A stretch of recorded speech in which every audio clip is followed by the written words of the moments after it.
রাতবনের অশরীরী পুতুল। লেখক শুভ। আমি অন্তরা, আপনাদের গল্পকথক। আপনারা দেখছেন অনুভূতিকা। চলুন শুরু করা যাক। আজ তোমাদের বলবো এমন এক পুতুলের গল্প যে কাঁদে না, খেলনার মতো না, সে কাঁদে একেবারে আসল মানুষের মতো। আর তার কান্না ভেসে আসে একটা জঙ্গল থেকে, যার নাম শুনলেই গ্রামের লোকেদের গা শিউরে ওঠে। রাতবন।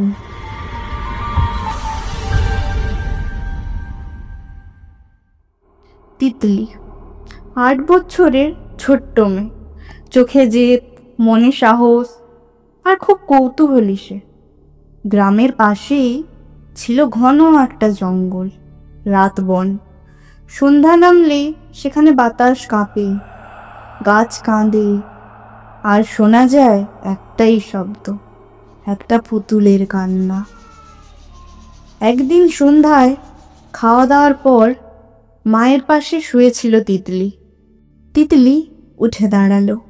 মা ঘুমিয়ে, ঘরের কোণে একটা মোমবাতি, আর তিতলির হাতে ছিল শুধু কৌতূহল। সে বেরিয়ে পড়ল, পা রাখলো রাতবনের দিকে। জঙ্গলের ভেতরটা অদ্ভুত নিঃশব্দ, শুধু বাতার শব্দ। মাঝে মাঝে শিয়ালের ডাকে থেমে যাচ্ছে হৃৎপিণ্ড। তিতলি হঠাৎ থেমে গেল। একটা গাছের ডালে একটা লাল পোশাক পরা পুতুল, তার চোখ যেন তাকিয়ে আছে সোজা তিতলির চোখে। পুতুলটা হঠাৎ নড়ে উঠল।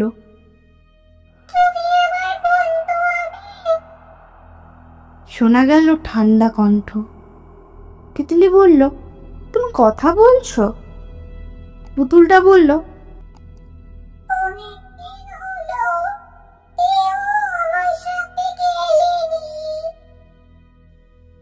আমি তোমার বন্ধু হব, সরলভাবে বলল তিতলি।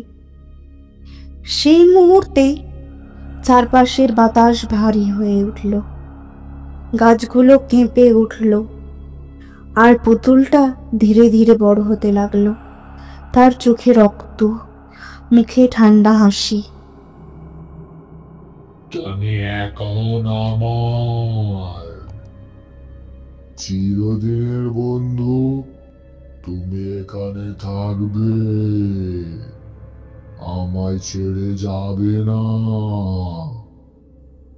তিতলি থর থর করে কাঁপছে, কিন্তু তার মনে পড়ল দাদুর কথা।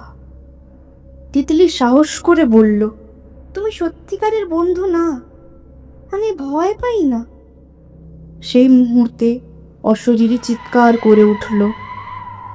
চারপাশ অন্ধকারে ভরে গেল, আকাশ কালো, গাছ থেমে গেল।